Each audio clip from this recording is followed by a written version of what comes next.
안녕하십니까. 오늘은 양평군 양동면에 왔습니다. 3년 전 저는 명당에 살면서 부자가 된 어느 노인의 이야기란 제목으로 영상을 올린 적이 있습니다. 그때 촬영했던 곳이 바로 일강 선생이 매입한 주택이었습니다.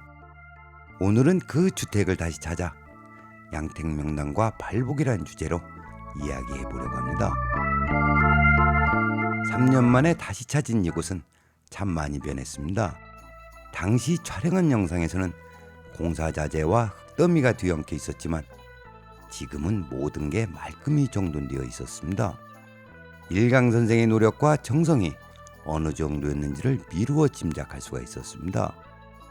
주말이면 가족들이 이곳에 모여 시간을 보낸다고 하니 이것이 바로 삶의 여유이자 명당이 주는 복이 아닐까 하는 생각이 들었습니다.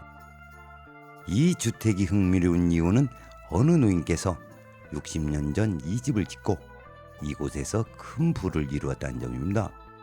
그만큼 풍수적으로 연구할 가치가 있는 양택명당입니다. 명당과 흉지는 이분법으로 명당이 아닌 공간은 정도의 차이만 있을 뿐 모두 흉지입니다. 이 집의 경우 주택의 3분의 2는 양택명당이지만 마당을 비롯한 그 밖의 공간은 흉지입니다. 집에 도착하자마자 마당에서 먼저 뇌파 테스트를 진행했습니다. 그 뒤에 집 안으로 들어가 10분 정도 머문 후 다시 측정했습니다. 결과는 명확했습니다. 마당의 명당 지수는 840.6, 거실은 1024.5로 차이는 183.9입니다. 비율로는 거실과 마당이 55대 45로 거실이 양택진열이라는 결론이 나왔습니다. 이 대목에서 55대 45면 명당과 흉지의 격차가 크지 않은 것에 대해 의문이 들 수 있습니다. 그러나 명당 지수는 100대 0이나 90대 10처럼 단정인 값이 나오지 않도록 설계되어 있습니다. 같은 사람이 같은 장소에 측정했을 때 50대 50이 기준선이며 명당과 흉지의 최대 차이를 60대 40 범위로 제한했습니다. 아주 특별한 경우를 제외하고는 플러스 마이너스 10% 범위에서 명당 지수가 산출됩니다. 그래서 명당 지수 차이가 5% 정도 발생했을지라도 실제 생기와 살기의 차이는 매우 크다는 것을 말씀드립니다. 다음으로 후두엽과 두정엽의 알파파 그리고 전두엽과 측두엽의 고베타를 비교한 그래프를 보면 거실에서는 알파파가 상승하고 고베타는 억제되었습니다. 반대로 마당에서는 알파파가 낮고 고베타가 높았습니다. 이 결과는 거실이 확실한 양택명당의 뇌파 패턴임을 보여주고 있습니다. 시간 안정성 그래프 또한 거실 쪽이 훨씬 평온했습니다. 즉 뇌파가 일정한 리듬을 유지하며 안정된 상태를 나타냅니다. 두피 지도를 보면 마당에서는 세타파가 비정상적으로 높게 나타났습니다. 세타파는 졸음 전 단계나 명상 초기의 주파수이지만 깨어있는 상태에서 이렇게 높다는 것은 뇌의 불안정한 상태를 의미합니다. 반면 거실에서는 알파파가 높게 측정되어 정신적 안정감, 집중력 향상, 사고의 균형이 유지되고 있음을 보여주고 있습니다.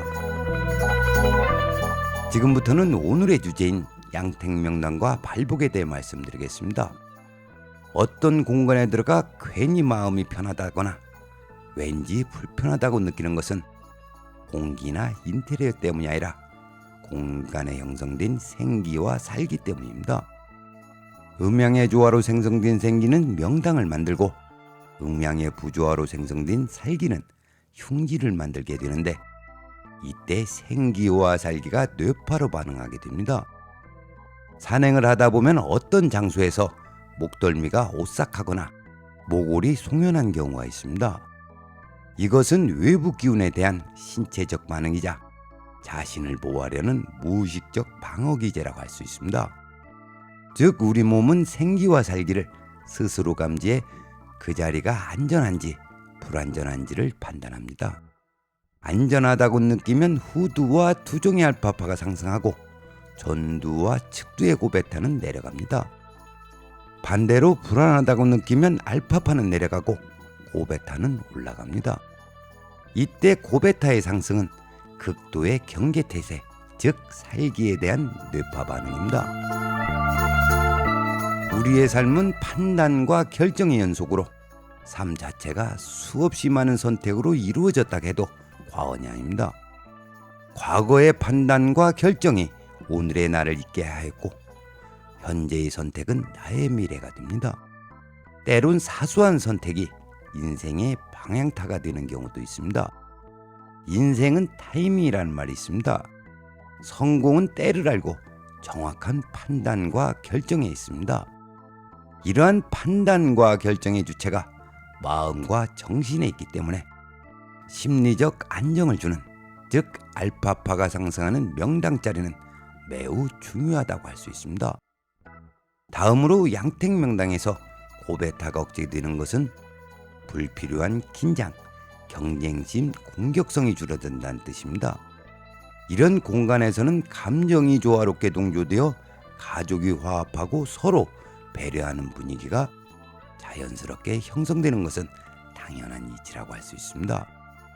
가와만사성을 실현하는 곳, 그곳이 양택명당입니다.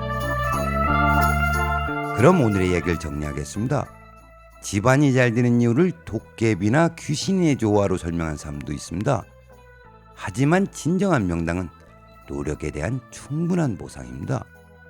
음양의 조화 속에서 몸과 마음이 편하고 평안 속에서 판단과 결정을 옳게 하여 행운을 현실로 바꾸는 것, 이것이 양택명당의 발복 메커니즘입니다. 오늘은 여기까지 하겠습니다. 시청해 주셔서 감사합니다. 구독과 좋아요, 알림 설정은 필수! 만사형통한